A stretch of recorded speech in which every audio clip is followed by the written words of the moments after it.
Mari kita berdoa. Bapa di surga, malam ini kembali kami lanjutkan belajar firman kebenaran. Ajari kami sesuai dengan konteks yang benar. Agar setiap kami tidak hanya mengerti dengan pikiran kami, tapi kami berubah dalam seluruh hidup kami.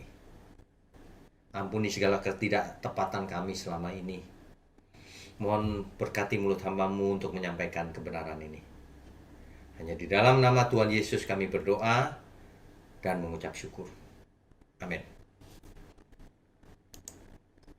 Baik, Bapak Ibu. Baik, malam ini sesi keempat, Kitab 2 Raja-Raja. Raja Yehuda, terbaik dan terburuk. Kita lanjutkan lebih dulu. Ya.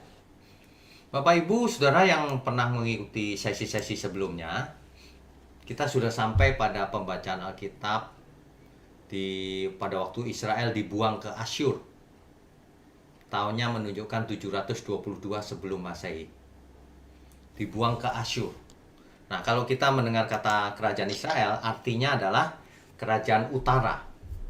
Ingat ya, diulang-ulang ya. Dalam konteks ini adalah kerajaan di utara, yang terdiri dari 10 suku. Karena pecah kan, utara dan selatan. Nah, yang di selatan disebut kerajaan Yehuda. Karena terdiri dari 2 suku, Yehuda dan Benyamin.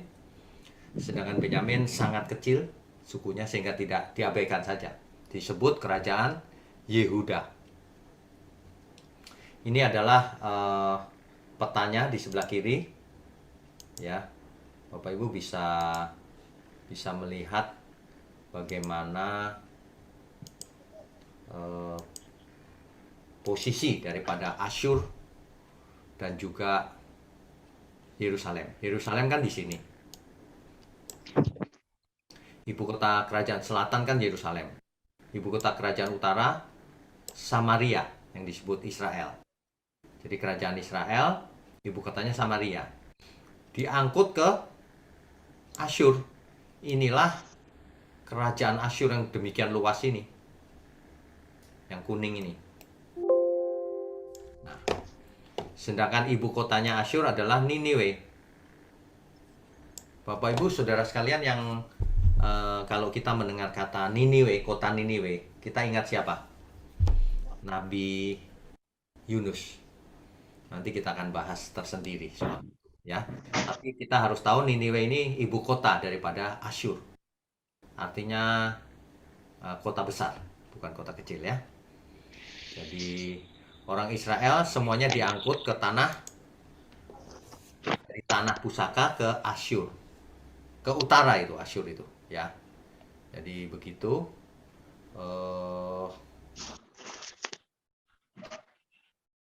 Oke, kita lanjutkan. Ya. Bapak Ibu sekalian, yang di sebelah kiri ini adalah daftar raja-raja di utara yang disebut Raja Israel, Kerajaan Israel. Sedangkan yang di sebelah kanan ini adalah daftar kerajaan Yehuda, termasuk yang di bawah saya kotak ini. Ya. Jadi Raja Yehuda terakhir itu mulai dari Hizkia itu ini, saudara. Ini Hizkia. Sampai yang terakhir Zedekia. Ingat ya, kerajaan Yehuda ini. Tapi ironinya begini. Raja Yehuda yang terbaik itu, yang paling baik sepanjang zaman kerajaan Yehuda, itu adalah Hizkia. Ia memiliki anak namanya Manasye, yang kemudian menggantikan posisinya setelah Hizkia meninggal. Penggantinya Manasye. Tapi ironinya, anak dari Raja Yehuda terbaik menjadi Raja Yehuda yang paling jahat di mata Tuhan. Mengapa demikian? Ini yang mesti kita bahas malam ini, penjelasannya ya. Oke, kita lanjutkan dulu. Iya. Raja terbaik Yehuda itu Hizkia. Itu bisa dibaca di 2 Raja-Raja pasal 18 ayat 1 sampai 12. Jadi kisahnya itu sebelum zaman Hizkia, kerajaan Yehuda itu dan rakyatnya itu menyembah berhala-berhala, patung-patung, Baal, Asyera, dan sebagainya sebelum zaman Hizkia. Nah, setelah zamannya Hizkia, kita lanjutkan dulu ya. Ya,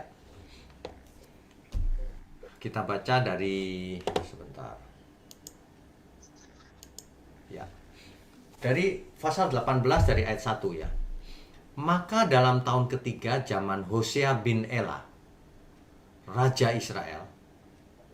Jadi di tahun ketiga zamannya Hosea Raja Israel, itu Hizkia menjadi raja. Jadi kalau yang di utara, yaitu Hosea memerintah selama setelah tahun ketiga, Hizkia baru jadi raja. Ya, Hizkia adalah anak Ahaz. Ia berumur 25 tahun pada waktu ia menjadi raja. Dan 29 tahun lamanya ia memerintah di Yerusalem. Ingat ya Bapak Ibu, kerajaan Yehuda itu di selatan, ibu kotanya Yerusalem. Ya. Nah, poin 3 ini perhatikan. Ia melakukan apa yang benar di mata Tuhan. Tepat seperti yang dilakukan Daud, bapa leluhurnya. Artinya ini luar biasa ini. Sebab seluruh raja-raja tidak ada yang seperti dia. Ya. Yang dilakukan oleh Hizkia adalah dialah yang menjauhkan bukit-bukit pengorbanan dan yang merumukkan tugu-tugu berhala, yang menebang tiang-tiang berhala, ya, dan yang menghancurkan ular tembaga yang dibuat Musa. Bapak Ibu, kalau mengikuti sesi online Bible Study ini, itu kita pernah membahas tentang Nehustan, yaitu patung tembaga yang dibuat oleh Musa. Ditinggikan, kalau itu ditinggikan Israel menang, tapi kalau turun Israel, barang siapa melihat Nehustan itu, patung tembaga ular itu, yang dipakut oleh ular selamat. Tapi kalau nggak melihat, mati, kena racunnya. Nah, itu sudah kita bahas tentang Nehustan. Tapi rupanya patung buatan Musa ini disembah-sembah oleh Israel, dikeramatkan. Karena dulu kejadiannya begitu, ketika Israel dipakut ular tedung itu, melihat patung ular tembaga itu sembuh. Tapi kalau tidak melihat, mati. Dikeramatkan, disembah. Nah, Raja Hizkia inilah yang menghancurkan semuanya itu, supaya tidak ada penyembahan terhadap patung dan sebagainya. Ya, oke, kita lanjutkan dulu. Nah, ia percaya kepada Tuhan Allah Israel, dan di antara semua raja-raja Yehuda, baik yang sesudah dia maupun yang sebelumnya, tidak ada lagi yang sama seperti dia.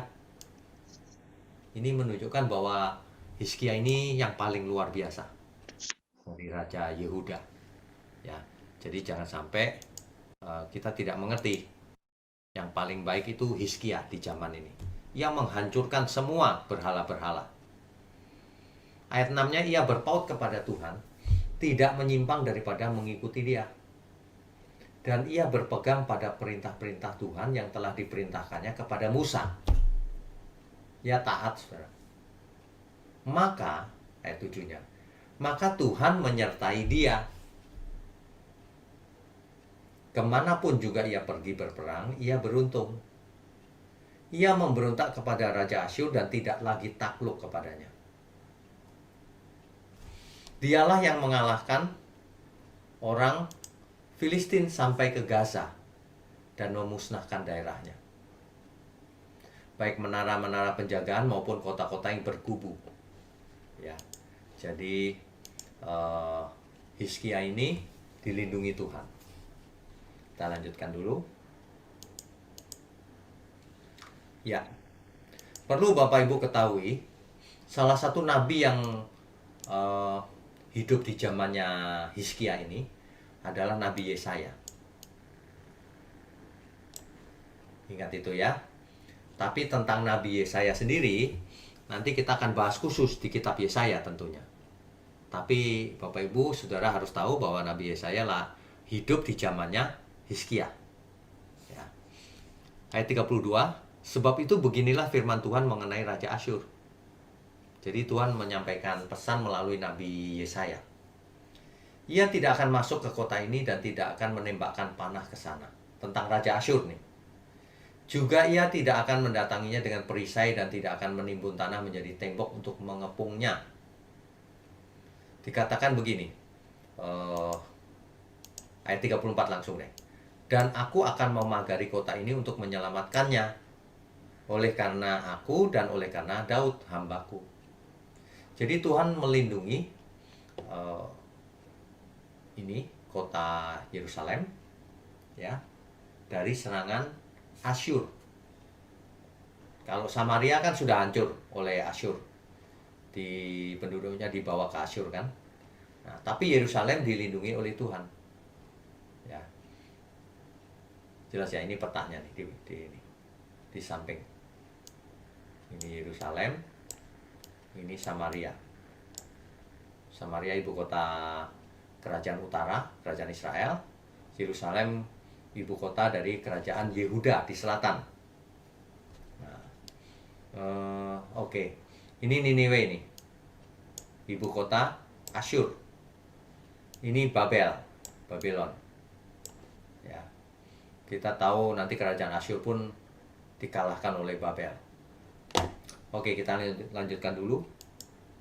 Ya. Ayat 35, pasal 19. Maka pada malam itu keluarlah malaikat Tuhan. Bapak Ibu kalau sudah sampai sesi ini, masih ingat dong sesi-sesi yang dahulu, ada istilah malaikat Tuhan. Tuhannya huruf besar semua. Artinya yang tampil ini adalah Kristofani, penampilan Kristus sebelum inkarnasi. Ya, itu kita sudah bahas di sesi-sesi yang lalu. Malah Adonai, ya, malaikat Tuhan. Ini bukan malaikat biasa, Tuhannya huruf besar semua. Kalau malaikat biasa itu kan malaikat Tuhan, T-nya saja yang besar. Lalu dibunuhnya lah 185.000 orang di dalam perkemahan Asyur. Nah, ini pertolongan Tuhan. Kalau enggak, Yerusalem dibawa juga oleh Asyur ke pengasingan, pembuangan. Tapi Tuhan tidak berkenan. Jadi malaikat Tuhan yang mematikan semua tentara Asyur, jumlahnya 85.000 dimatikan oleh Tuhan. Ya. Oke, kita lanjutkan dulu. Ya. Pasal 19 ayat 1 sampai 37.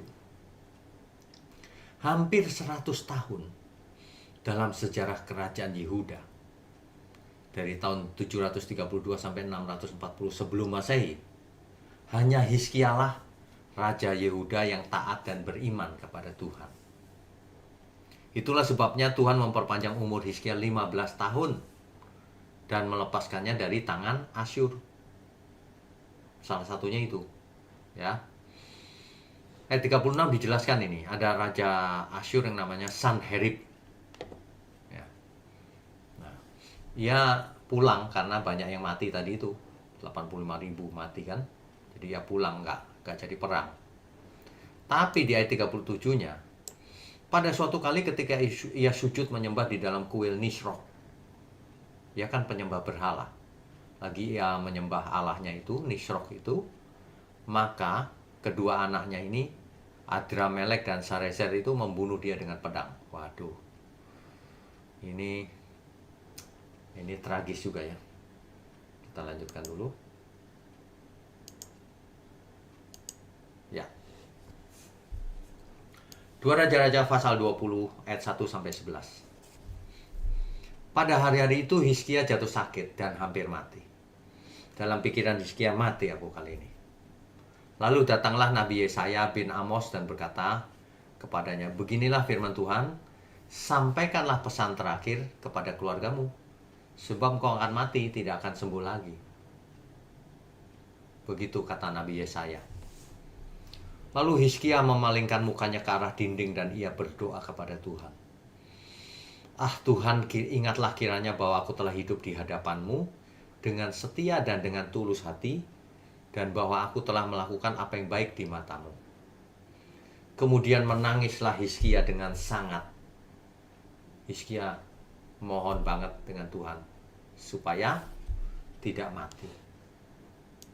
Dan hal itu diperpanjang oleh Tuhan. Tetapi saya belum lagi keluar dari pelataran tengah, ya saya kan kasih tahu ke Hizkia bahwa kamu gak akan sembuh. Lalu ditinggal sama Hizkia, sama Yesaya, Nabi Yesaya. Hizkia berdoa, lalu Tuhan bicara pada Nabi Hizkia yang lagi berjalan keluar. Telah kudengar doamu dan telah kulihat air matamu. Sesungguhnya aku akan menyembuhkan kau. Pada hari yang ketiga engkau akan pergi ke rumah Tuhan. Ayat 6-nya, aku akan memperpanjang hidupmu 15 tahun lagi. Dan aku akan melepaskan engkau dan kota ini dari tangan Asyur. Ya, Tuhan melindungi. Oke, kita lanjutkan. Ya. Kemudian berkatalah Yesaya, ambillah sebuah kue ara. Ya. Lalu ditaruh pada luka-lukanya Hizkia. Lalu Hizkia sembuh. Ya. Nah, ini Hizkia minta tanda rupanya. Berupa bayang-bayang. Itu adalah jam kuno, yang ada suatu seperti tiang kecil, kalau kena matahari kan berbayang tuh jamnya jam berapa sekarang. Ternyata bayangannya bisa mundur ke belakang. Padahal harusnya maju ya jam itu ya. Ini mundur. Oke, kita lanjutkan dulu. Ya. Tapi Hizkia punya kesalahan. Pada waktu Merodak dan Baladan bin Baladan, Raja Babel, ini Babel ada di sini, jauh tempatnya. Raja Babel ini menyuruh orang membawa surat kepada Hizkia. Dia berjalan menuju ke Yerusalem, ke tempat Hizkia. Nah, karena mendengar Hizkia sakit. Lalu Hizkia bersuka cita atas kedatangan mereka. Lalu diperlihatkannya lah kepada mereka segenap gedung harta bendanya, emas dan perak, rempah-rempah dan minyak yang berharga, gedung persenjataannya dan segala yang terdapat dalam perbendaharaannya. Tidak ada barang yang tidak diperlihatkan Hizkia kepada mereka di istananya dan di seluruh daerah kekuasaannya. Inilah kesalahan Hizkia. Mengapa? Kita lanjutkan dulu. Jadi ia bersalah kali ini, yaitu menunjukkan seluruh yang ada di istananya. Salahnya apa? Hizkia pamer kepada utusan Babel. Hal itu dilakukannya karena ia merasa bangga atau angkuh. Hizkia angkuh. Wah, aku sukses terus. Begitu. Aku sakit saja sembuh. Hartaku lihat banyak dan sebagainya. Dia pamer. Angkuh dengan kesuksesannya. Tahu dari mana? Kan tidak ada di dua raja-raja disebut angkuh. Nah, inilah kalau di dua Tawarik ya. Di dua Tawarik dijelaskan di situ. Dua Tawarik 32 ayat 24 sampai 31. Ya. Ayat 25-nya saya bacakan. Tetapi Hizkia tidak berterima kasih atas kebaikan yang ditunjukkan kepadanya. Kebaikan yang Tuhan berikan kepada Hizkia nggak berterima kasih. Karena ia menjadi angkuh, sehingga ia dan Yehuda dan Yerusalem ditimpa murka. Begitu, Bapak Ibu. Jadi perlu diingat, kitab Raja-Raja dan kitab Tawarik itu ceritanya sama, saling melengkapi. Jadi nanti kalau dua raja-raja ini selesai, mungkin dua pertemuan lagi, kita lanjutkan dua Tawarik, itu cerita yang sama dengan dua raja-raja, tapi melengkapi. Dengan membahas kitab Tawarik, kita akan semakin lengkap. Oh, dulu begini, dulu begitu. Dijelaskan lebih jauh. Contohnya ini, kalau kita tidak baca dua Tawarik, kita tidak tahu Hizkia salahnya apa. ternyata ia angkuh. Dalam bahasa sekarang itu ia mencuri kemuliaan Allah, kemuliaan Tuhan. Mestinya semua keberhasilan itu dikembalikan ke Tuhan. Dia bangga, malah pamer. Itu kesalahan Hizkia. Ya. Masa utusan dari Babel yang jauh banget, yang menyembah berhala, Hizkia bisa senang dikunjungin. Sudah senang, angkuh lagi, ini berhasil nih gitu. Itu dipandang salah oleh Tuhan. Itulah sebabnya kalau kita sering memandang diri kalau kita angkuh, Tuhan tidak suka sama kita. Kan banyak orang begitu. Wah, ini semua ini gara-gara aku nih gitu. Nah, yang gitu-gitu jangan, saudara. Kalau nggak ada aku nggak bisa jadi nih, proyek ini nggak selesai gitu. Kalau nggak ada aku dia nggak selamat tuh. Nah, yang gitu-gitu jangan. Kalau kita berbuat sesuatu, lakukan untuk Tuhan. Jangan hitung-hitungan sama Tuhan. Jangan pernah gara-gara aku nih ada gitu. Dia nggak bisa sekolah tuh kalau nggak aku sekolahin misalnya gitu. Waduh, jangan pernah, saudara. Jangan pernah merasa paling hebat. Jangan. Itu namanya angkuh. Apalagi tidak hebat tapi merasa hebat. Waduh, lebih parah lagi.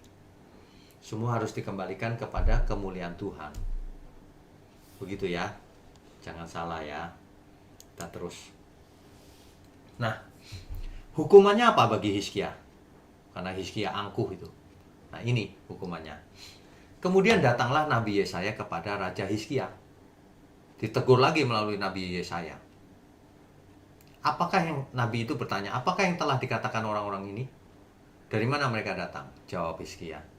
Mereka datang dari negeri yang jauh dari Babel. Lalu Nabi Yesaya bertanya lagi, apakah yang telah dilihat mereka di istanamu? Jawab Hizkia, semua yang ada di istanaku telah mereka lihat. Tidak ada barang yang tidak kuperlihatkan kepada mereka di perbendaharaanku. Lalu Yesaya berkata kepada Hizkia, dengarkanlah firman Tuhan. Sesungguhnya suatu masa akan datang bahwa segala yang ada dalam istanamu dan yang disimpan oleh nenek moyangmu sampai hari ini akan diangkut ke Babel. Karena kamu begitu, hukumannya begitu. Nanti semua itu akan diangkut ke Babel. Ya. Tidak ada barang yang akan ditinggalkan, demikianlah firman Tuhan.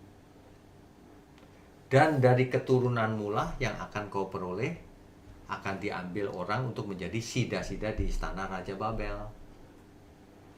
Jadi kejadian ini, semua dibawa ke Babel ini, bukan pada waktu zamannya Hizkia, tapi keturunannya.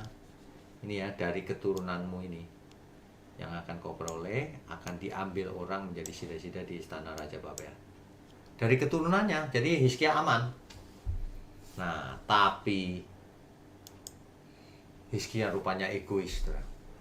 Mendengar hal itu, ia berkata, sungguh baik firman Tuhan.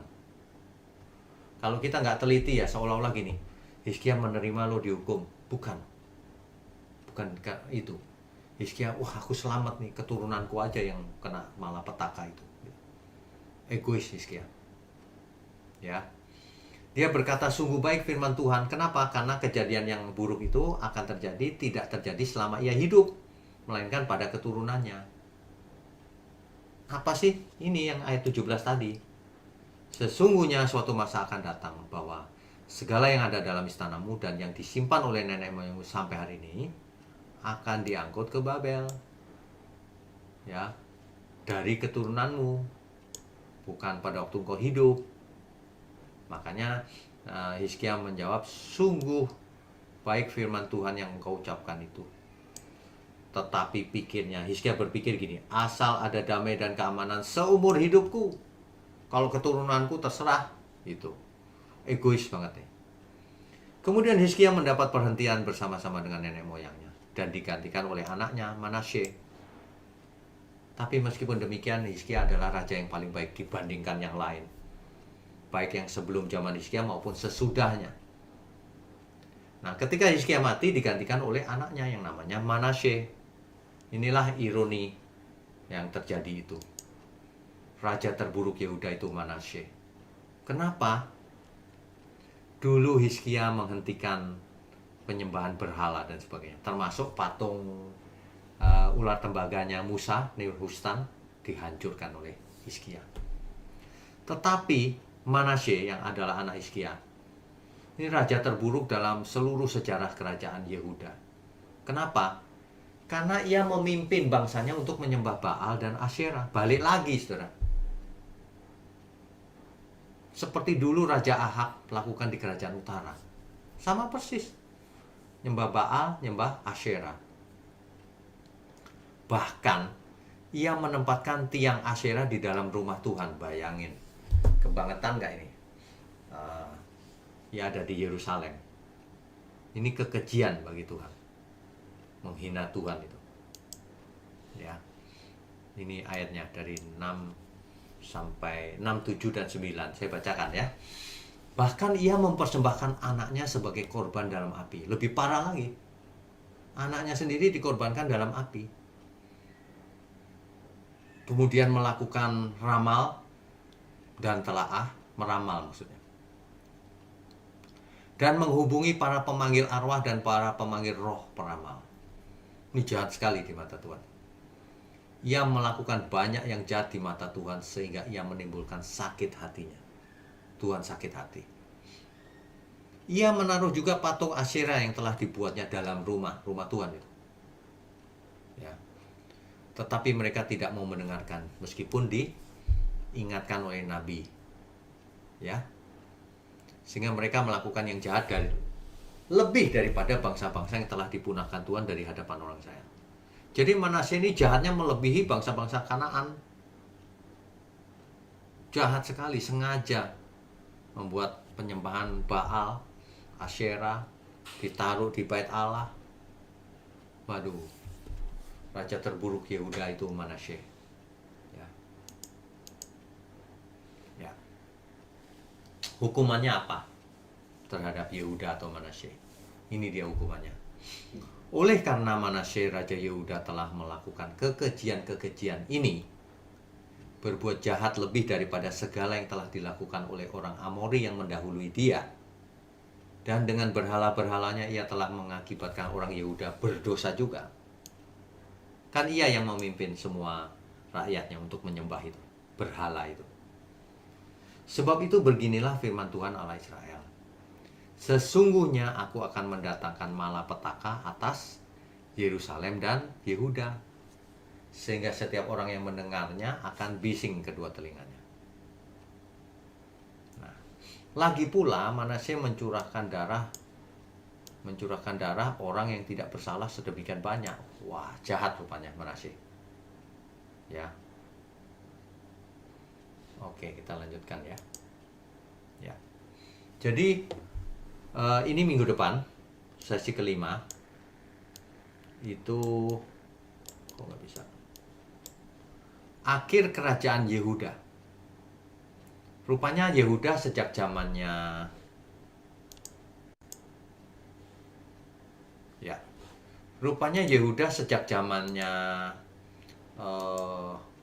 Manasye, kan Hizkia udah lumayan naik. Sejak zamannya Manasye terpuruk terus.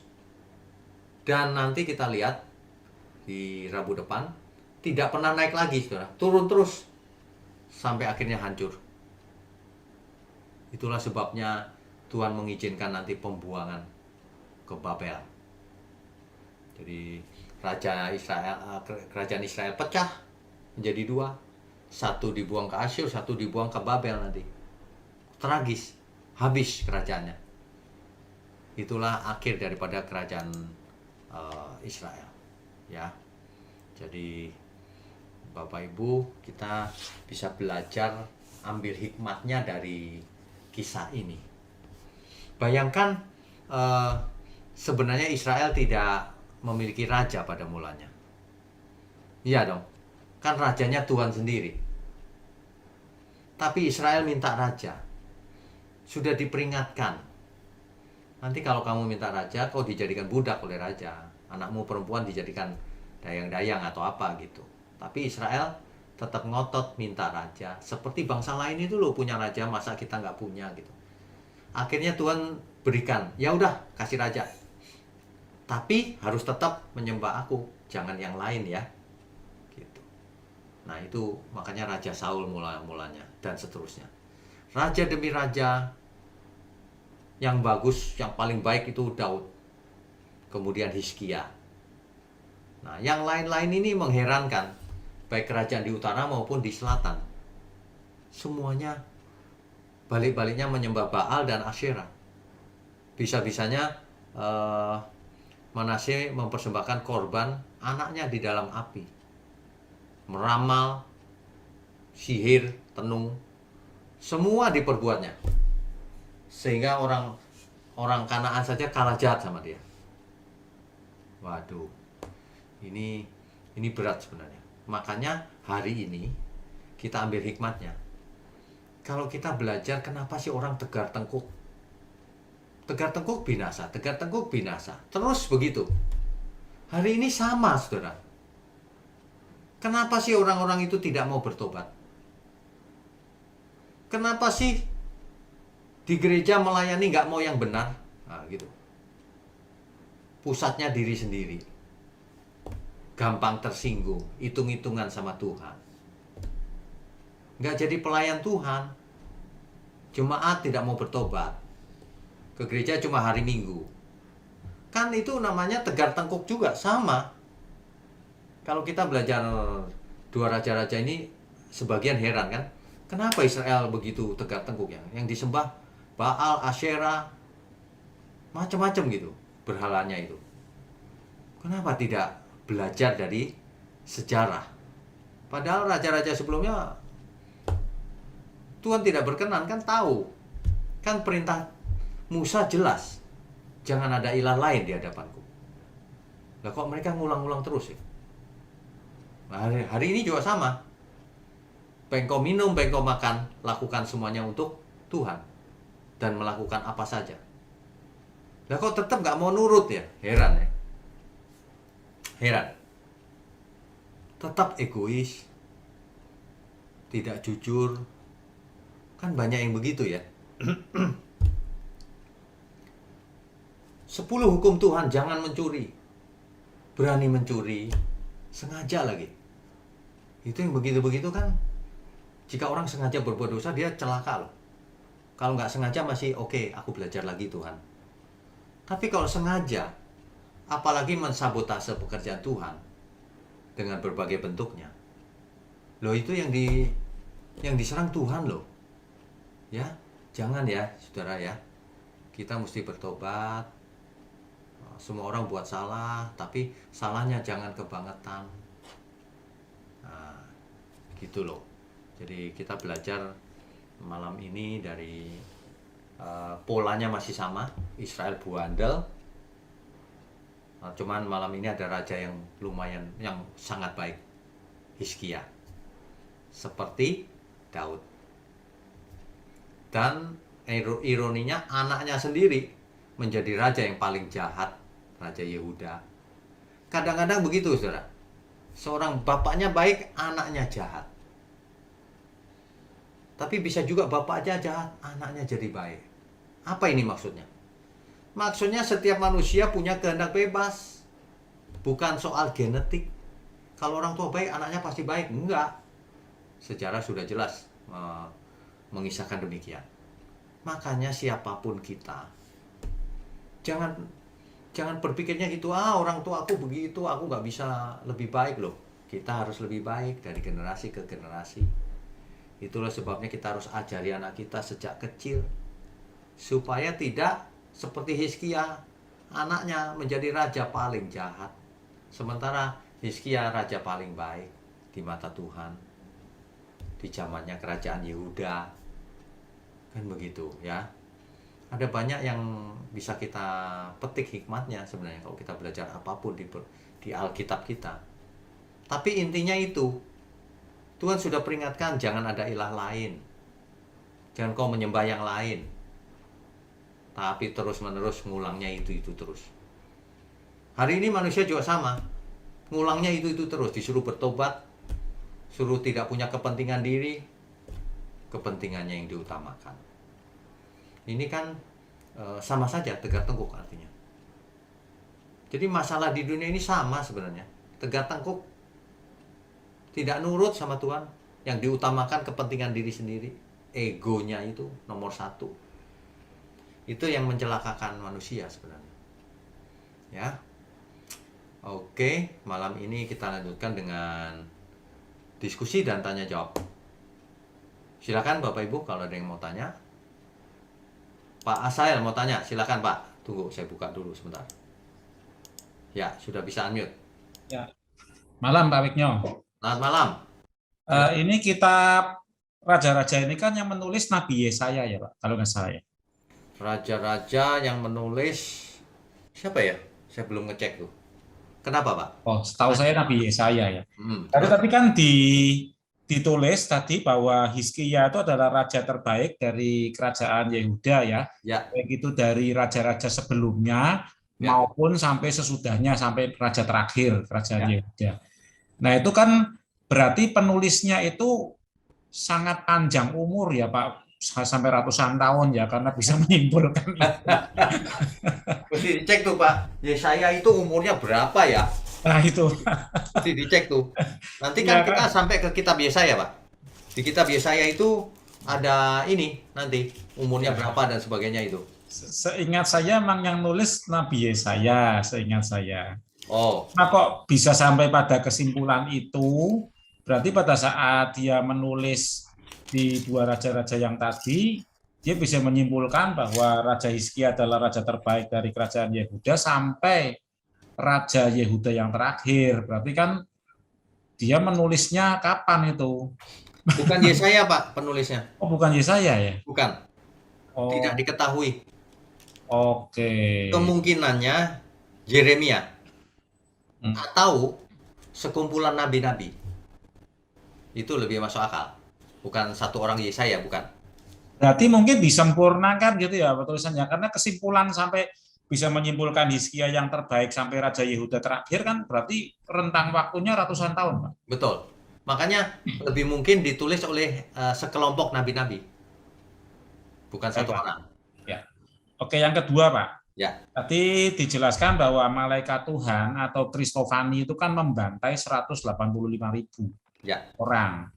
Nah, padahal kita tahu bahwa Kristofani itu yang nanti pada akhirnya menjadi Tuhan kita Yesus Kristus kan Pak. Ya. Nah, itu sangat berbeda dengan Yesus yang mengajarkan mengampuni musuh dan berdoa bagi orang yang menganiaya kita ya Pak. Ya. Kok dulu malaikat Tuhan itu malah Yahweh malah membantai 185.000 orang.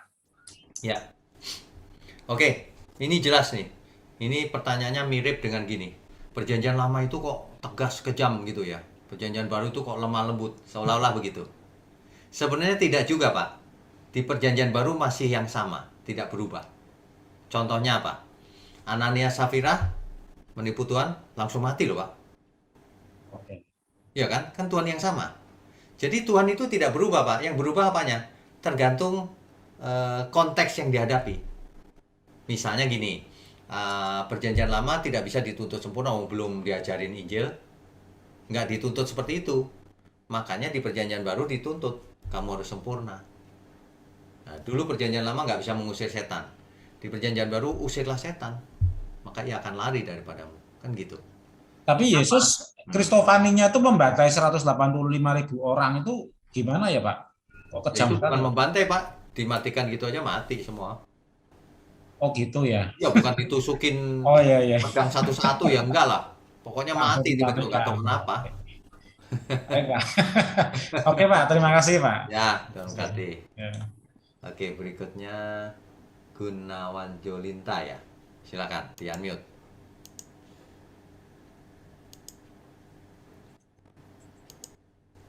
Bisa unmute?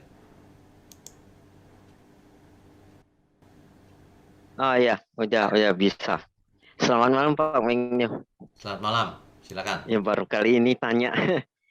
Ya, langsung aja. Ini dari kemarin-kemarin yang saya ikuti itu pembahasannya. Nah ini yang mau saya tanya, implikasinya apa di hidup sekarang, kehidupan Oke, kita yang mengerti. ya. Ya. Jadi kalau sebentar, Gunawan ikutnya dari kitab Kejadian nggak?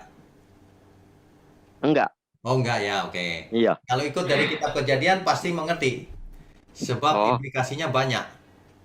Kitab oke, Kejadian oke. saya sarankan supaya ikut lengkap. Itu dasar dari seluruh seluruh cerita berikutnya. Kitab Oh, Kejadian oh, harus oh, tahu. iya, iya. Nah, seluruh kitab Perjanjian Lama itu dasarnya kitab Kejadian.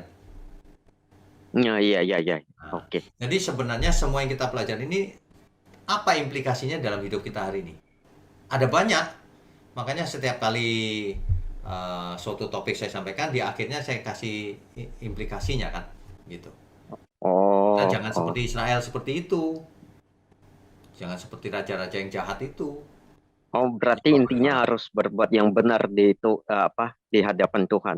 Iya dong. Masa mau nyontek yang jahat di mata Tuhan? Harus yang benar di mata Tuhan. Oh, iya, iya. Masa berkali-kali dikasih contoh Perjanjian Lama kan banyak banget tuh. Mm-mm. Kenapa kita masih berbuat jahat terus di mata Tuhan? Waduh. Jadi jangan ngatain Israel tegak tengkuk. Kita sendiri banyak yang tegak tengkuk. Iya. Iya kan? Gitu. Ya. Mm-mm. Oke. Gunawan di mana ya? Di kota mana? Saya di Palem, Taman Palem Oh, Taman Lestari. Palem ya tahu. Dekat Oh, ini ya, dekat kalau ke Grisenda nggak terlalu jauh berarti. dekat Gereja Gilgal, GBI Gilgal. Oh iya. Ya, oke. Ada lagi Ya. pertanyaannya? Udah, nggak ada itu aja. Itu aja. Oke. Nah, Berkati. iya. Ya. Berikutnya Ibu siapa? Ibu Nona. Ibu Nona.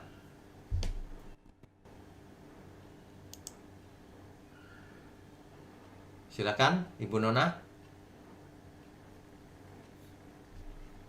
Enggak ya? Oke. Kalau gitu Ibu Eni dulu. Ibu Eni bisa nyalakan video nggak, Bu Eni?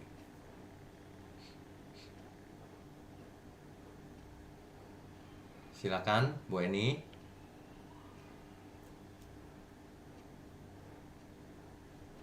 Ibu Eni. Loh, raise hand tapi nggak ada ya? Oh, ya. Oke. Oke, Bu Eni, silakan. Di-unmute dulu.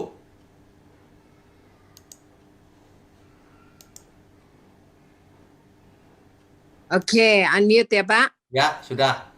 Ya, Pak. Tadi kan disebutkan bahwa Hizkia itu raja yang paling baik ya Pak ya, Ya. yang di mata Tuhan. Tetapi anaknya kok begitu jahat ya Pak. Saya jadi ingat juga Nabi Eli ya Pak ya, Imam Eli ya Pak ya. Imam Eli. Itu anaknya juga kan nggak bener kan Pak? Betul. Iya kan? Ya. Sementara dulu nih Pak, sebelum mengenal Pak Wiknyo nih. Ya. Dulu tuh kita didoktrin di satu gereja tuh bahwa kalau kita benar, anak cucu kita tuh dipelihara Tuhan pasti benar juga gitu loh Pak. Jadi tanpa kita sadarin gitu Pak, akhirnya nih kita kedoktrin dan kebentuk bahwa kalau kita lihat ada anak orang nggak baik ini pasti kepahitan nih, pasti orang tuanya. Jadi kita kayak nuntut gitu loh Pak. Ya. Iya kan? Nah Ya. itu kan sebenarnya nggak benar, padahal jelas-jelas di Alkitab itu anak nggak benar belum tentu orang tuanya nggak benar gitu kan Betul. Pak. Betul. Ya. Betul. Terus contoh lagi gini Pak, Elisa itu apa kurang hebat ya kan Pak? Dia melakukan mujizat bahkan lebih banyak dari Nabi Elia kan Pak ya. Tetapi at the end of kehidupannya Nabi Elisa, dia sakit kan Pak, meninggalnya kan sakit ya Pak ya. Iya kan. Nah dulu kita juga didoktrin bahwa kalau kita hidup benar di hadapan Tuhan, kita tuh kayaknya nggak mati-mati gitu loh, seolah-olah kayaknya nggak ada sakit, nggak ada apa kan gitu Pak ya. Jadi kalau orang kena sakit kelihatannya kena kutuk. Maksudnya itu doktrin yang salah sih Pak. Puji Tuhan kita dimelekan ya dengan online Bible study dari Pak Wiknyo gitu loh, bahwa semua yang kita pelajarin dulu tuh sepertinya kok kurang tepat gitu. Gimana menurut Bapak? Ya, jadi gini, makanya saya buat satu seri yang namanya seri kebenaran. Natur kebenaran itu harus utuh. Harus utuh, maka kita tahu ini benar apa enggak. Nah, yang tadi itu diambil dari kesimpulan yang sepotong-sepotong. Kenapa? Kalau kita diberkati Tuhan dan sebenarnya nggak pernah sakit, lah dia berarti nggak baca Rasul Paulus dong. Rasul Paulus kan digoda iblis, bahkan digocok iblis. Wah, sama Tuhan 3 kali, ditolak sama Tuhan, enggak. Begitu aja. Sebab dalam kelemahanmu lah kuasaku sempurna. Kan gitu. Iya. Orang itu ibarat puzzle itu cuma dapat 1-2 potong tapi berani cerita gambaran besarnya, the big picture-nya. Makanya salah semuanya. Iya. Seolah-olah kalau orang ngalamin mujizat itu sudah masuk surga. Bukan. Bangsa Israel ngalamin mujizat semua. Tapi mati banyak, binasa. Mujizat itu nggak ada artinya. Kalau bandel begitu. Dan sebaliknya, orang nggak pernah ngalamin mujizat tapi hidupnya benar, berkenan. Nah, itulah yang intinya malahan. Banyak orang akhirnya salah ketika mencari mujizat itu. Di zaman Tuhan Yesus, banyak orang berbondong-bondong ingin mengalami mujizat. Yohanes 2 ayat 23 sampai 24. Pada waktu Tuhan ada di Yerusalem, hari raya Paskah, banyak orang percaya gara-gara melihat Tuhan Yesus berbuat mujizat.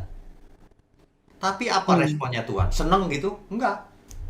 Tuhan bicara, aku tidak mempercayakan diriku kepada mereka. Sebab mereka seperti itu tuh, aku tahu. Cari aku cuma mau cari roti, cuma mau cari tanda-tanda mujizat. Gitu-gitu terus. Padahal kalau kita sakit ya kita minta kesembuhan, tapi bukan itu terus yang dicari gitu loh. Masa kau penyakitan terus seumur hidup? Tiap kali ibadah kesembuhan terus. Sedangkan kesembuhan yang sebenarnya itu pola pikir. Kesesatannya nggak disembuhkan, tubuhnya mau disembuhkan, buat apa? Itu Bu Eni. Iya. Oke, terima kasih Pak Wignyo. Oke, Tuhan berkati. Ya, berikutnya.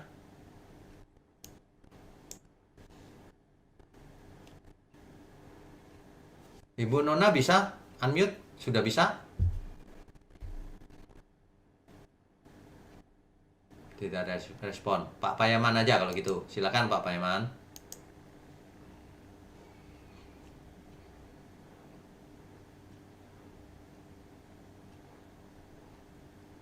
Bisa Pak? Saya bantu ya.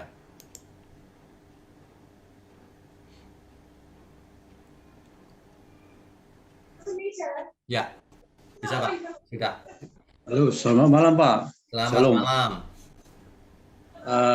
Kalau kita lihat perjalanan bangsa Israel setelah keluar dari Mesir, apalagi waktu Musa naik ke Gunung Sinai, tiba-tiba turun ke bawah, sudah membuat patung anak lembu emas.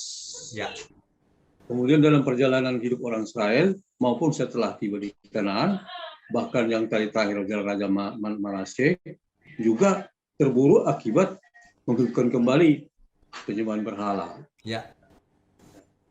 Yang menjadi pertanyaan saya, Pak, apa sebetulnya yang mendasari orang Israel ini mempunyai cara berpikir demikian sehingga terus menyembah berhala? Sementara apakah ada latar belakang mereka waktu di Mesir menyembah berhala atau memang secara alami memang demikian?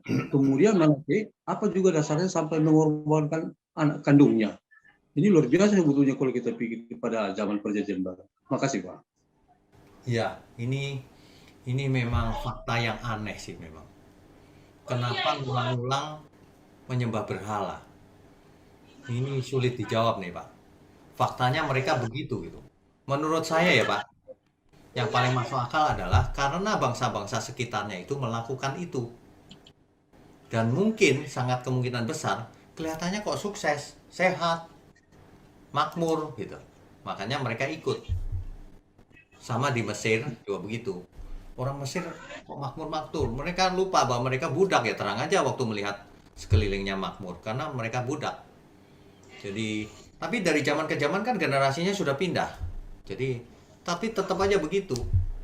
Nah, kemungkinannya ada banyak Pak. Yang kita nggak tahu yang mana yang pasti. Yang pertama, daya tarik berhala itu.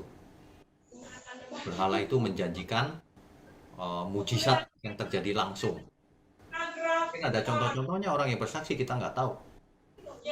Yang kedua, orang tuanya tidak mendidik anaknya dengan benar. Makanya ya, yang tadi itu yang Ibu Eni tanya, kalau orang tuanya benar, anaknya benar, itu asumsinya adalah orang tuanya melakukan perintah Taurat itu. ajarlah anakmu ketika engkau berdiri, duduk, makan, atau apapun. Nah, kalau itu diajar dengan benar, ya pasti benar juga seluruh keluarga. Nah, gitu loh. Tapi banyak sekali orang tua yang tidak mengajar anaknya. Makanya kejadiannya begitu. Orang tuanya hamba Tuhan, anaknya rusak. Bisa juga begitu. Dan sebaliknya, anak orang tuanya nggak benar tapi anaknya jadi benar karena orang tuanya bertobat misalnya. Bisa juga. Begitu ya, Pak? Ya, dari mana sih Pak anaknya sampai dikorbankan gitu? Iya, itu karena ada praktek itu Pak di Kanaan. Dewa Molok itu kan minta korban anak. Jadi dia mengorbankan anaknya. Untuk apa? Pasti harapannya mendapat sesuatu. Ini dia terpengaruh dengan bangsa Kanaan. Nah, sekarang gini Makasih, Pak, Pak, satu lagi Pak ya. kok bisa Satu lagi, Pak. terpengaruh gitu ya jawabannya ya? Kita juga bingung, tapi coba zaman sekarang aja Pak, lah kamu kok bisa terpengaruh misalnya ke orang lain? Kok bisa terpengaruh untuk menyembah yang lain? Nah itu kita juga bingung. Sama sih, zaman sekarang juga gitu. Kamu tuh udah ke gereja misalnya, tapi kenapa kamu menyembah mamon, muatrek, pelit, berani korupsi, berani nyolong, ngambil yang bukan haknya, kayak gitu-gitu. Nah kenapa? Ya sulit juga. Sama dengan orang nanya, kenapa seseorang ngerokok sudah tahu itu tidak sehat? Nah, bagaimana jawabnya? Itu keputusan pribadi itu, Pak. Dan harus menanggung akibatnya setiap keputusan yang kita buat. Begitu, Pak Yaman. Satu lagi Pak ya, mohon maaf Pak ya. Lagi boleh, silakan. Jadi sekarang kita hidup dalam perjanjian baru. Saya terpikir-pikir, kira-kira ini kan jadinya sebenarnya orang Israel ini paralel dengan orang percaya sekarang Pak ya. Ya. Satu PL, satu PB lah lebih. Di dalam kehidupan kita umat percaya sekarang ini, kira-kira apa kegiatan-kegiatan yang menjadi setara dengan seolah-olah mirip dengan penyembahan berhala? Karena tadi sempat Bapak dari mamon atau apa-apa saja gitu, sehingga ini mungkin lebih menyadarkan kita. Ini kan kita seolah-olah hanya mencela, menyembah berhala. Perjanjian apa Pak? Makasih Pak. Mengerti, bagus. Ini begini Pak. Kalau dahulu ada di perjanjian lama ada dua kata. Ia melakukan sesuatu yang jahat di mata Tuhan. Satunya ia melakukan apa yang baik di mata Tuhan. Nah, perjanjian baru sama. Apa yang jahat di mata Tuhan, yang Tuhan tidak berkenan? Apa saja ya banyak, mamon, nafsu kedagingan, keangkuhan, kesombongan, dan sebagainya itu. Itu pasti yang dimaksud dengan jahat di mata Tuhan. Yang menentang Tuhan, tidak percaya, menyerang pekerjaan Tuhan, yang begitu sabotase pekerjaan Tuhan dan sebagainya itu pasti jahat di mata Tuhan. Jadi hari ini sama Pak, kita mesti pilih apa yang baik di mata Tuhan dan yang jahat di mata Tuhan, harus bisa membedakan dan kita pilih yang baik. Sebenarnya manusia itu ngerti kok Pak, cuma kadang-kadang itu kedagingannya itu lebih kuat, sombong gitu. Tapi nggak merasa sombong lah, terus bagaimana ya? Iya. Gitu Pak. Ya. Ya, makasih Pak. Shalom Pak. Oke, shalom, Tuhan berkati. Oke. Ya, ini Ibu Nona sudah ada gambarnya. Silakan unmute. Bisa unmute? Bisa. Ini saya bantu. Bisa nggak? Selamat Ya. malam. Selamat malam. Terima kasih, saya baru kali ini ikut langsung Zoom online tadi Bapak. Biasanya saya memang ada komsel di kompleks, jadi saya selalu ngikutin siaran tundanya besok. Ya. Di kota mana, Bu? Saya di Jakarta, Pak, di Cengkareng. Oke. Ya, silakan. Oke, Pak Wiknyo, terima kasih buat malam hari ini. Saya belajar dari Raja Hizkia, meskipun hatinya sangat terpaut sama Tuhan, tapi dia ternyata masih punya keangkuhan, kesombongan di dalam diri dia, yang membuat kerajaan Yehuda jadi dapat hukuman. Ya. Ironis sekali sih memang ya Pak, dia yang setelah Daud dia raja terbaik yang membuat hati Israel berbalik kepada Tuhan, tapi ternyata anaknya itu membuat hati bangsa Yehuda itu balik lagi menyembah berhala. Iya. Pertanyaan saya, apakah kalau Raja Hizkia itu tidak berbuat kesalahan, ia tidak angkuh, tidak sombong, tidak menunjukkan seluruh kekayaan kerajaan Yehuda kepada utusan Babel itu, apakah kerajaan Yehuda tidak jadi dihukum Tuhan, tidak jadi dibuang ke Babel, Pak? Oke, jadi Yehuda ini dibuang ke Babel itu bukan hanya karena kesalahan Hizkia. Hizkia hanya salah satu aja, sebagian kecil. Sedangkan raja-raja Yehuda semua kan jahat semua, Bu. Jadi bukan karena satu peristiwa Hizkia, bukan. Seandainya Hizkia nggak pernah buat salah. Lah kalau anaknya Manasye menjadi raja terjahat di mata Tuhan, tetap aja. Tetap aja.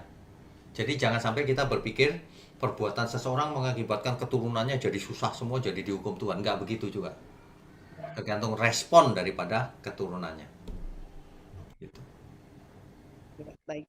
Begitu ya. Nah, selamat malam. Tuhan berkati. Berikutnya Pak Mulyono, silakan Pak.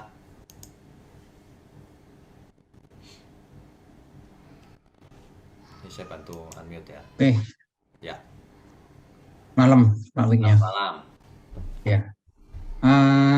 Sayang sekali ya Hizkia itu pada awalnya baik, tapi akhirnya juga jatuh dalam dosa. Juga sama kayak Salomo ya Pak ya, awalnya juga baik, Benar. akhirnya gitu ya. Tapi kita nggak tahu ya kesudahnya dia bertobat apa nggak tahu ya. Kita nggak tahu. Nggak tahu ya. Oke, terus tadi kan dikatakan Hizkia itu merupakan raja yang terbaik Yehuda setelah Daud. Betul. Saya baca Yosia juga baik Pak ya. Ya. Yosia. Tapi lebih baik Hizkia karena kalimatnya di Alkitab jelas tuh, tidak ada raja yang sebelum dan sesudah dia yang seperti dia. Gitu. Ya. Iya. Cuma saya lihat memang dari Raja Yehuda itu Hizkia dan Yosia Pak yang saya lihat memang baik. Yang lain sih memang ya jahat di mata Tuhan gitu lah. Ya, saya cuma tanya memang kalau memang diciptakan seperti itu Pak dari awalnya ya, Israel itu umat pilihan tapi akhirnya seperti itu, seperti Israel dan Yehuda ya.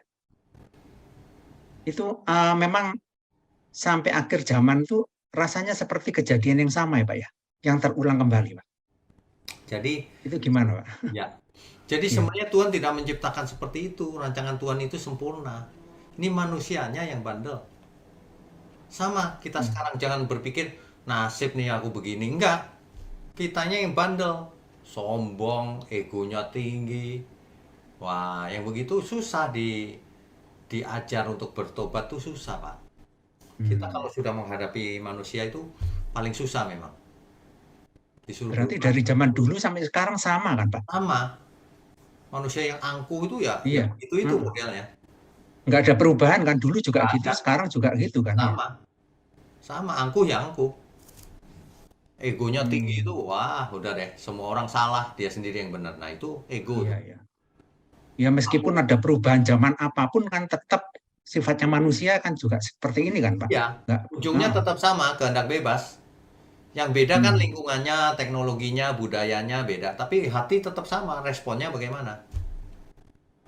Mau jadi yang baik di mata Tuhan atau yang jahat di mata Tuhan gitu.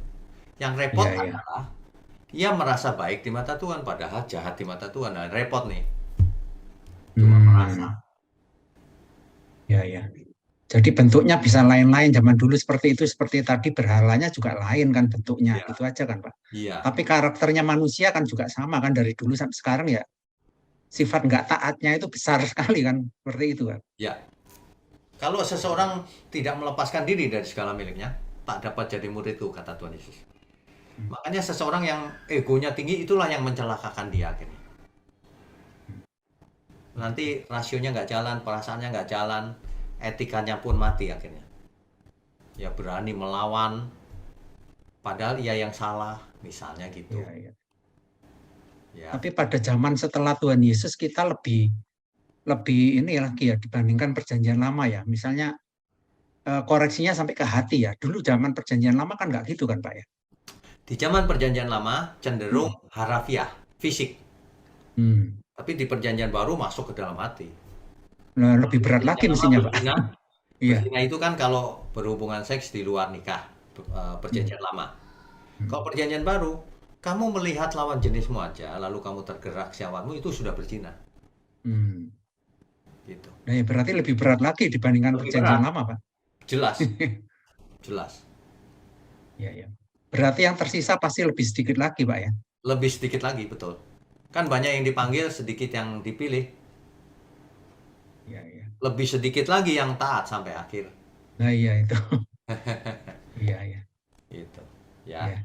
Ya udah itu aja Pak Wingnya. Oke. Ya, makasih Pak. Ya. Bu Maria, silakan Bu. Di unmute Bu. Ya, sudah. Selamat malam Pak Wignyo dan semuanya ya. Pak, saya mau bertanya ini ya. Kan kalau dulu namanya berhala zaman dahulu dan sekarang. Kalau dahulu kan penyembahan terhadap ini ya kayak Baal. Kalau zaman sekarang kan istilahnya kayak orang ini apa? Memelihara setan. Istilahnya orang pribumi kan ngipri ya Pak ya. Terus? Nah terus kalau dikatakan zaman sekarang ini kalau orang mau bertobat itu kan istilahnya gimana ya? Dia kan harus hidupnya keturunannya menderita katanya begitu. Kalau terus maksudnya tidak melanjutkan dari orang tuanya tadi itu loh. Terus kalau zaman dahulu itu apakah juga demikian? Gini. Yang dimaksud berhala, kalau zaman dulu kan kebanyakan bentuknya patung, Bu. Fisik. Iya. Ya. Nah, tapi zaman sekarang yang dimaksud berhala itu adalah sesuatu yang diperlakukan secara istimewa. Diangkat tinggi-tinggi, itu berhala itu. Misalnya Mamon. Nah, ini yang paling kuat berhala itu Mamon sebenarnya, bukan patung-patung itu. Manusia kalau udah kena Mamon gitu ya, dia melanggar apapun demi Mamon. Dia merasa benar demi Mamon. Gitu. Dia bisa memperoleh Mamon dengan cara apapun, termasuk mencuri, korupsi. Nah, ini dewa yang kuat nih. Padahal nggak ada bentuknya, patung nggak ada semua. Juga bukan uang kertas itu, bukan. Mamon itu ada di pikiran. Hati yang terikat oleh harta benda dunia. Gitu. Itu lebih berbahaya, Bu. Hari ini orang nggak punya patung, iya, tapi dalam pikirannya banyak mamon, banyak dewa-dewa itu, banyak berhala. Gitu. Terus ini ada pertanyaan lagi. Tadi itu kan kerajaannya kan Yehuda ya, Pak.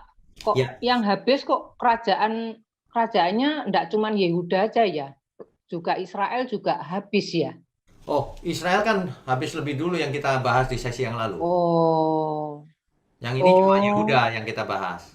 Oh, iya. Yang Israel sudah habis, Bu. Yang lalu sudah dibuang ke Asyur. Oh, iya. Terus saya mau nanya lagi. Kalau ibaratnya orang tua kayak seorang ibu ya, terus mendoakan anaknya agar dia bisa dekat dengan Tuhan itu bisa ya Pak ya? Bisa. Kita boleh mendoakan siapa saja dan Tuhan bisa dengar kalau doa kita memang tulus. Tapi ada tapinya, Bu. Kita doakan si A bertobat gitu ya. Lalu si A bertobat? Belum tentu. Karena Tuhan tidak pernah mengambil pikiran seseorang dirubah sepihak, nggak pernah. Tuhan berikan, kalau kita berdoa mungkin Tuhan berikan jalan-jalan trigger. Dia ketemu ini, ketemu itu gitu. Ketemu seseorang, dia kirim hamba Tuhan. Tapi ujungnya perubahan adalah keputusan pribadi. Oh, enggak pasti dia maksudnya didoakan terus pasti bertobat gitu enggak ya? Kalau itu pasti gampang Bu Duni ini. Saya doain seluruh dunia percaya Tuhan. Nggak percaya selesai. Oh iya.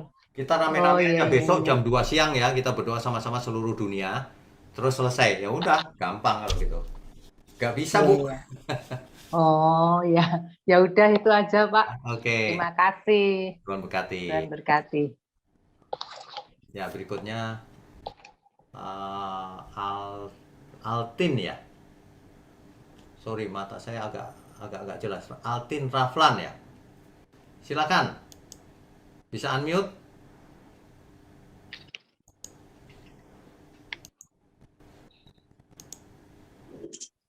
Yang lain dulu, Pak. Oh ini bisa nih. Sudah? Ya. Saya beri kesempatan yang lain dulu, Pak. Oh gitu? Oke, nggak apa-apa. Silakan. Pak Irwin, silakan Pak Irwin.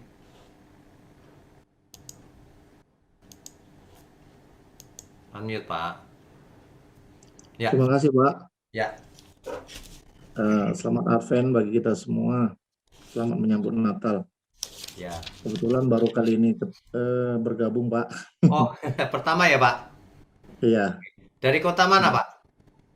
Dari Kabanjahe Pak. Sumatera, Provinsi Sumatera Utara.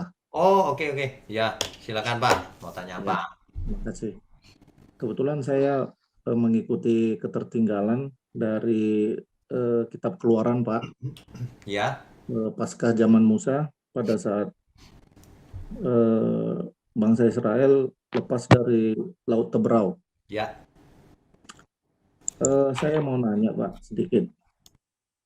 Yang pertama, nanti ada mungkin yang kedua, ketiga, boleh Pak ya? Boleh.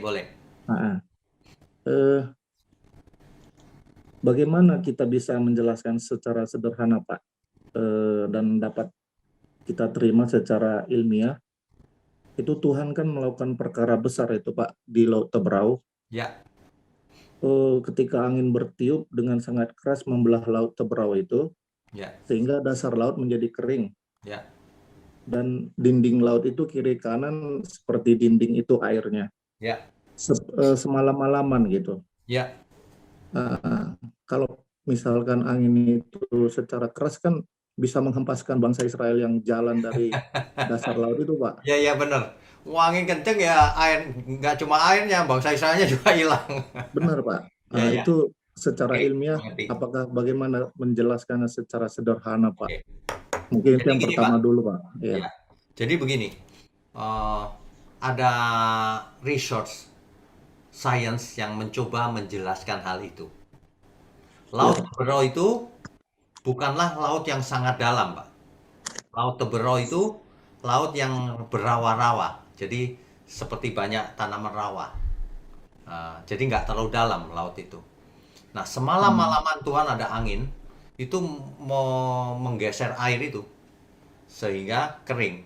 Keringnya nggak mungkin kering sekali. Kalau menurut sains, tapi bisa jalan. Gitu. Tapi itu tidak menjelaskan bagaimana di dinding kiri kanannya ada tembok air. Iya kan? Nggak bisa dijelaskan Pak itu. Nah, namanya mujizat kita nggak bisa menjelaskan. Contohnya gini deh, kanker sembuh total, bagaimana menjelaskannya? Nggak bisa Pak. Tapi pasti ada mekanismenya. Mungkin dipercepat atau apa oleh Tuhan sehingga sembuh. Sama seperti 5 tahun yang lalu kan, 5 tahun yang lalu saya lumpuh total Pak, 3 minggu. Ketika saya tengking dalam nama Yesus, berdiri langsung tuh Pak, sembuh. Saya sendiri, wah ini mujizat nih. Nah, gimana menjelaskannya? Ya nggak bisa Pak secara ilmiah. Ilmiah nggak mampu menjelaskan itu. Tapi saya yakin ada mekanismenya. Karena Tuhan bisa menciptakan dari tidak ada menjadi ada loh Pak. Jadi kalau cuman on the deal kita komponen mana yang nggak benar lalu Tuhan benerin gitu ya pasti bisa, nggak mungkin tidak. Dan itu kecil buat Tuhan. Cuma kita belum tahu mekanismenya. Siapa tahu nanti kalau kita sampai di surga baru kita tahu, oh bisa dipercepat sel itu gitu. Misalnya. Gitu Pak. Ya. Oke. Pak. Ya, yang kedua Pak, mungkin melanjutkan dari yang sebelumnya tentang berhala pada zaman saat ini. Untuk anak-anak Tuhan sekarang yang sebagai pengerja-pengerja di gereja, Ya. apakah berhala ini bisa menyerang pengerja-pengerja di gereja? Oke. Atau ini di zaman sekarang ini, Pak? Ya, jelas. Sekaitan Pertanyaannya dengan Matius 7 ayat 21, Pak, Ya. sampai 23. Ya. Bukan orang yang memanggil Tuhan-Tuhan yang masuk kerajaan surga ya. Iya. Ya. Seperti apa berhalanya, Pak, zaman-zaman sekarang ini untuk anak-anak Tuhan yang ada sebagai pengerja di gereja, Pak? Makasih, Pak. Itu yang kedua, Pak. Ini bagus sekali ini pertanyaan ini. Jadi Tuhan sendiri bicara begini, jika engkau tidak melepaskan diri dari segala milikmu, tak dapat jadi muridku. Nggak bisa belajar. Nah, melepaskan diri dari segala milikmu. Segala milikmu di situ bisa berupa egonya, egoisnya, kemudian merasa memiliki harta ini, merasa hebat, harus dilepas dulu. Jangan merasa hebat, kosongkan dulu semuanya. Nah, apalagi kalau orang matre, Pak. Waduh, kalau udah matre itu berhala itu. Sehingga nggak bisa jadi pelayan Tuhan. Jadi pelayan Tuhan pun nanti nyolong, apalagi ya, bikin masalah di gereja gitu loh. Nah, itu sebenarnya ada berhala, yaitu dirinya sendiri. Yang tidak mau diatur, tidak mau belajar, tidak mau merendahkan diri, salah pun tidak mau minta maaf. Sombong, Pak, intinya. Ini paling sulit manusia itu tentang kesombongan sih. Dan satu lagi hawa nafsunya. Itu. Jadi itu berhala yang paling bahaya. Kalau cuma patung nggak bisa apa-apa. Bahkan roh jahat buat orang percaya nggak bahaya. Siapa yang mau sama roh jahat? Tapi ketika ia matre, ia merasa nggak masalah. Ini berkat Tuhan. Matre berkat Tuhan katanya. Banyak harta, tapi pelit sama sesama. Waduh. Gak pernah menolong padahal mampu. Nah, sama pekerjaan Tuhan saja hitung-hitungan. Nah, yang begini-begini kan itu berhala sebenarnya, Pak. Berhala itu sesuatu yang menghalangi kita berkenan bagi Tuhan. Itu berhala. Jadi ketika seorang gembala melihat hal ini dari pengerja-pengerjanya, sebaiknya bagaimana tindakan dari gembalanya, Pak, melihat contohnya seorang pengerja itu kan dikatakan dalam ayat 20, dari buahnya lah kamu akan mengenal mereka, Pak. Di Matius Matius 7 tadi, Pak. Iya, betul. Apakah seorang gembala bisa menonaktifkan atau bagaimana, Pak, terhadap pengerja-pengerja yang seperti ini, Pak, yang memberhalakan mamonnya tadi, yang seperti Bapak jelaskan tadi? Iya. Jadi sebagai gembala kita gembalakan dia. Artinya kalau ada yang salah kita beritahu, kamu salah itu, nggak boleh begitu. Nah, tapi keputusan kan masing-masing nih, Pak. Seringkali kejadian kita mau nasihati orang, tapi orang itu nggak mau terima, Pak. Merasa enggak, itu benar aku. Nah, yang begitu-begitu itu nggak bisa jadi murid Kristus. Digembalakan nggak bisa. Kita kasih waktu berapa lama pun nggak berubah. Nah, yang ini agak sulit yang begini.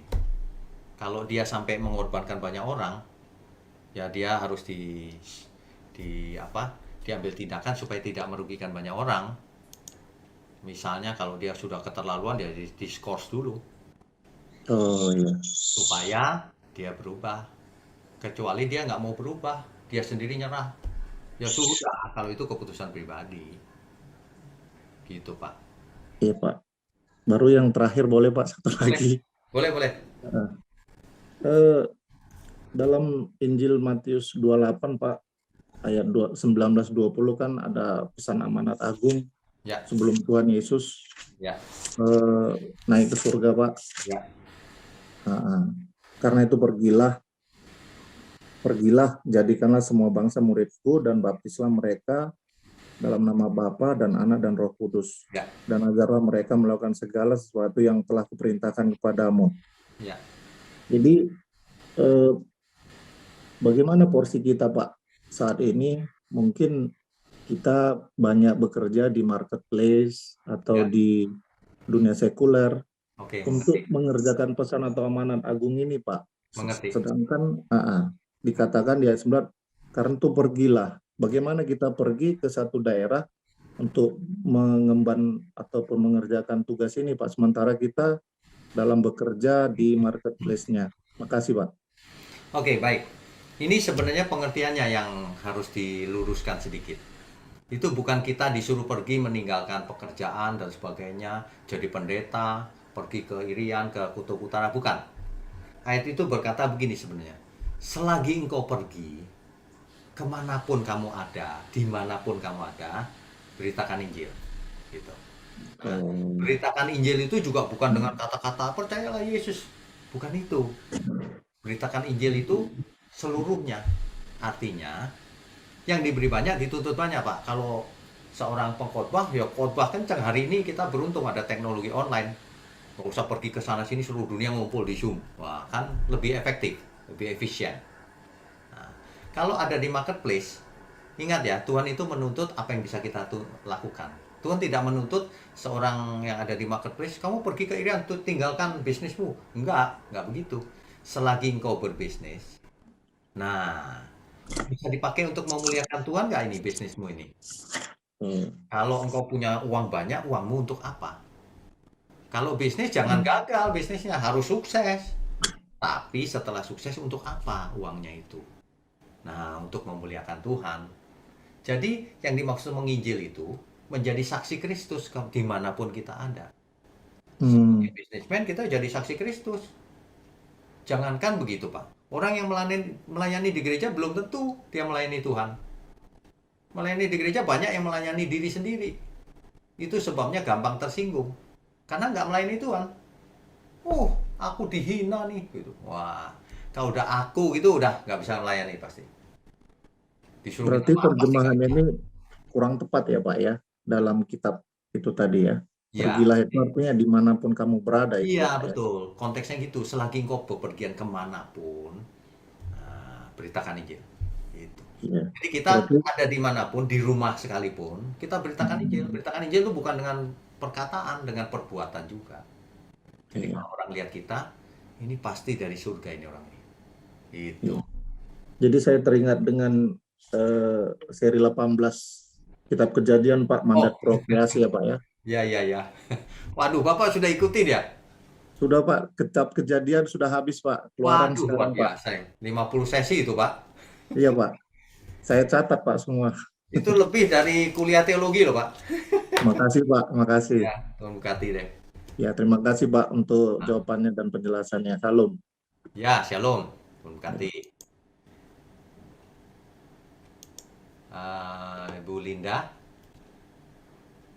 Linda Kamelia, silakan.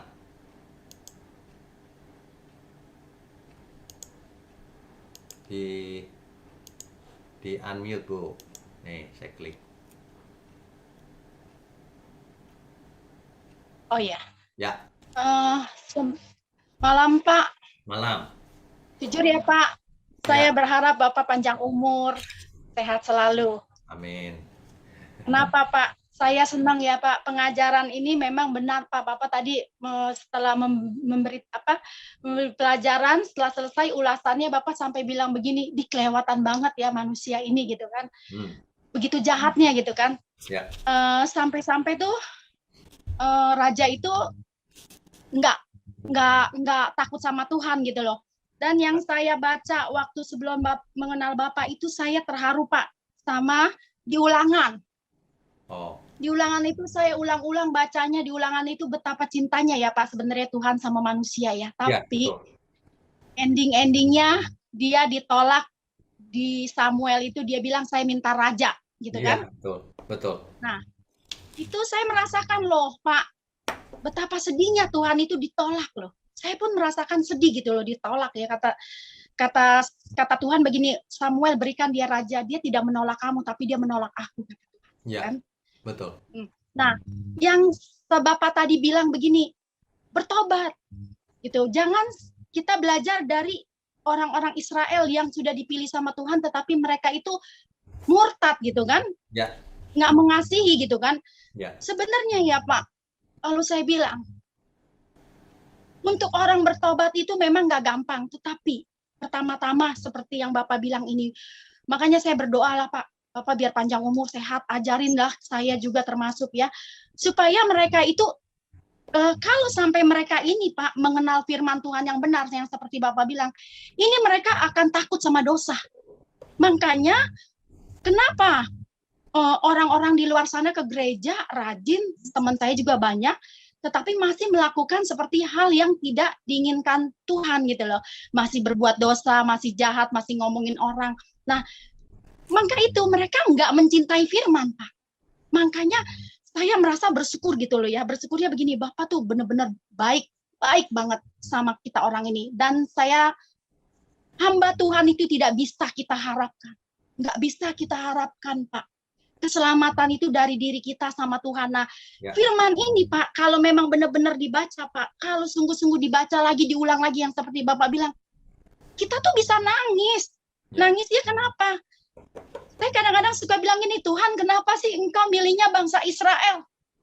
Dalam hati saya, udah tahuan bangsa Israel tegar tengkuk begitu jahat. Tetapi setelah saya alamin, saya rasakan, oh begini ya Tuhan ya, sampai dia relanya memberikan Yesus nih daripada kamu menyembah patung. Kan dia maunya fisik, Pak. Ya. Dulu kan waktu zaman Tuhan kan dia cuma berbentuk awan. Ya. Awan atau api gitu ya Pak ya. Karena bangsa Israel itu kalau saya bilang bodoh, dia maunya fisik. Dia bilang aku mau kayak bangsa lain yang ada rajanya. Kalau aku perang tuh ada yang bimbing. Padahal si itu dia bilang sama siapa sih, Samuel marah. Saat kamu meminta raja itulah kejahatan yang paling terbesar. Bener aja kan, setelah lahir raja itu yang Bapak tadi cerita begitu banyaknya raja, begitu jahatnya gitu kan. Ya. Nah, kenapa Pak saya bilang hari ini, Bapak tuh orang bener-bener orang yang sangat-sangat disuruh sama Tuhan untuk memberkati kita semua di sini. Kenapa Pak?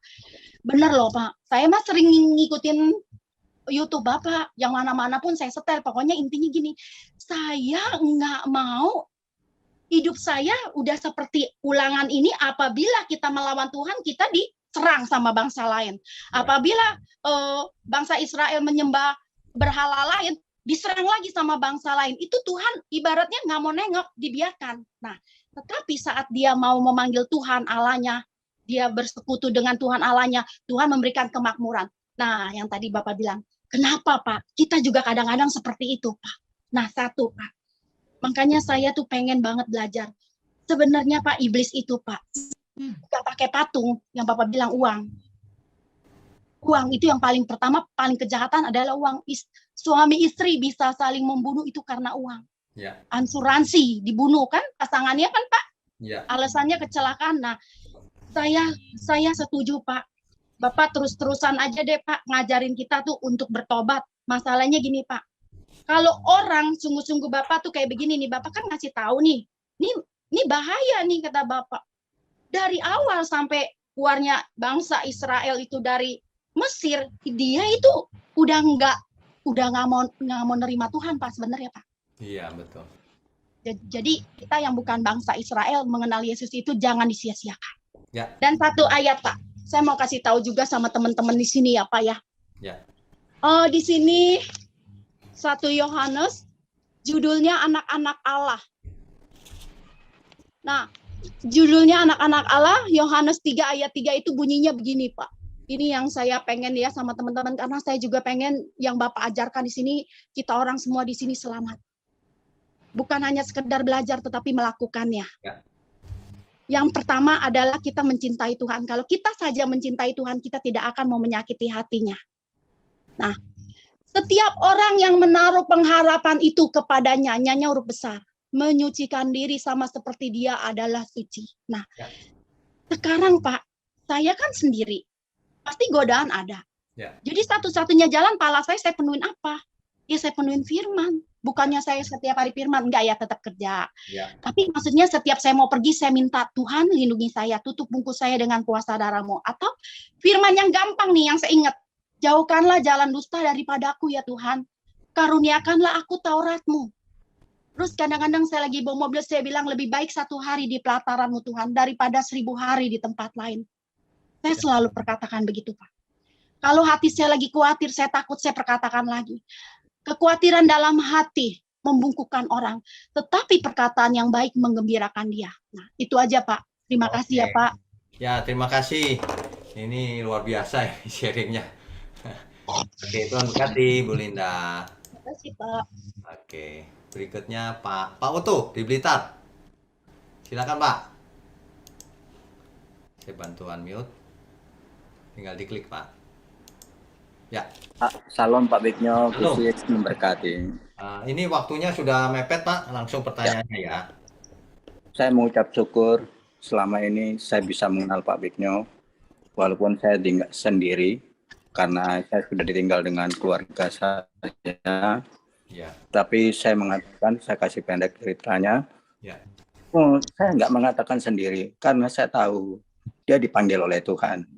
Karena saya tahu dia ada di Firdaus. Dan satu saat kami akan ketemu. Ya. Dan tidak ada, kalau kita katakan perpisahan itu adalah kematian, tidak. Itu satu kata hal yang tidak baik. Tetapi itu tidak perpisahan.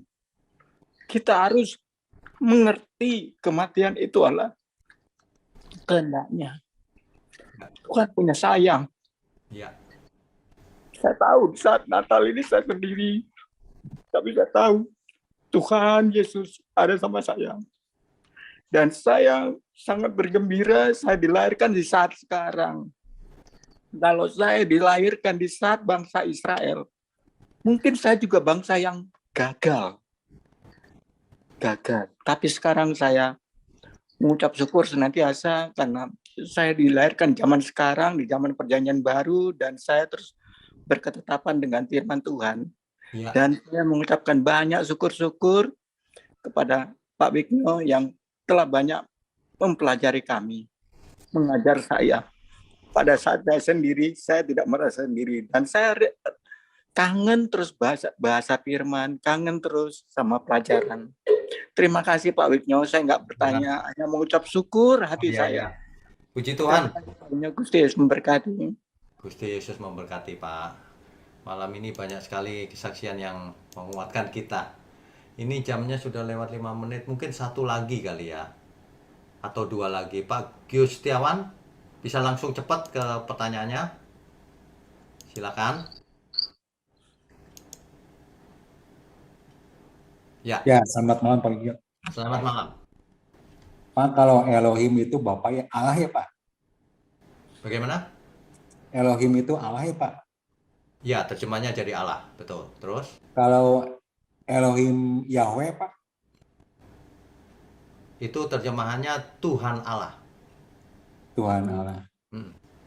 Terus mana yang lebih benar ya Pak ya? Dua-duanya benar Pak. Ketika kita bicara Elohim, konteksnya apa? Allahnya Abraham, Ishak, dan Yakub. Oh, maksudnya itu ya Pak ya? Ya, ketika kita bicara Tuhan Allah, ya sama. Istilahnya Tuhan Allah gitu, sama. Tidak beda. Gitu. Ya, cuman itu aja Pak. Oh, itu aja. Oke, Tuhan berkati. Ya, berikutnya masih ada waktu dikit lagi ya. Pak Rafli dan terakhir Pak Chang Hokui. 2 lagi terakhir. Silakan Pak Rafli.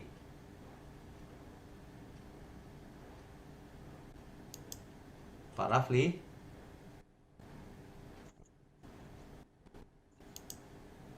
Atau Pak Chang Hokui. Oh. Pak Rafli sudah, silakan Pak. Silakan di unmute ya. Ya, selamat malam Pak Wiknyo. Selamat malam. Tadi saya tertarik mengenai pernyataan Pak Wiknyo ya di awal mengenai bahwa Hizkia itu adalah raja yang terbaik di antara raja Yehuda Pak ya. Ya. Itu kalau Bapak lihat di pasal 18 ayat ke-5 Pak ya. Ia percaya kepada Tuhan Allah Israel dan di antara semua raja-raja Yehuda baik yang sesudah dia maupun yang sebelum dia, tidak ada lagi yang sama seperti dia. Itu pada dasarnya Pak ya. Ya. Tetapi kan pada akhirnya kita lihat bahwa Hizkia ini kan jatuh di dalam keangkuhan dia Pak ya. Dia jatuh di dalam dosanya. Tadi ada teman yang berpendapat bahwa sebenarnya Yosia juga bagus Pak ya. Ya. Dan saya juga sebenarnya lebih cenderung memilih Yosia Pak, karena Yosia melakukan apa sih sebenarnya, apa yang dilakukan oleh Hizkia Pak, dan juga dia satu ada lebihnya Pak, dia membuat lagi perayaan Paskah Pak pada zaman Yosia Pak. Ya. Dan kalau mengenai tadi yang ayatnya yang tidak ada lagi yang lebih baik. Di Yosia juga ada, Pak. Di Yosia pasal 23 ayat 25, Pak. Dikatakan sebelum dia tidak ada raja seperti dia yang berbalik kepada Tuhan dengan segenap hatinya, dengan segenap jiwanya, dan dengan segenap kekuatannya sesuai dengan segala Taurat Musa. Dan sesudah dia tidak ada lagi bangkit lagi yang seperti dia. Nah, ini hampir sama, Pak, ya, dengan yang disebutkan kepada Hizkia, Pak. Ya, benar. Betul. Tapi yang diperbuat oleh Hizkia ini kontroversi, Pak. Benar-benar berani. Di mana penyembahan itu luar biasa, dihancurin sama dia, Pak. Dihancurkan semuanya. Tiang-tiang berhala, Baal, Asyera, semuanya dibabat habis sama dia. Itu benar-benar berani dia. Jadi tiba-tiba berubah. Kalau di Yosia juga, Pak, ya, dia juga menghentikan penyembahan berhala di Betel, kemudian dewa-dewa pemanggil roh dengan peramal segala macam itu juga dihapuskan di zaman Yosia, Pak. Iya. Ya sebenarnya kalau mau disamakan ya nggak apa-apa juga sih. Cuma pendapat para teolog tuh Hizkia yang paling baik gitu. Cuma ya masalahnya kan dia jatuh di dalam keangkuhan itu kesan negatifnya, Pak. Kalau Yosia kan enggak, Pak. Yosia kan mati, dia karena dibunuh oleh Raja Mesir kan, Pak, seperti itu kan. Ya. Ini nilai plusnya, Pak, kalau menurut saya, Pak, ya. Nggak tahu, mungkin ya teman-teman yang lain mungkin punya pendapat yang lain. Itu aja, Pak. Ya, bisa juga pendapatnya benar begitu. Terima kasih, Pak Rafli. Ya, thank you, Pak. Tuhan berkati. Terakhir Pak Chang Hokwi, silakan, Pak.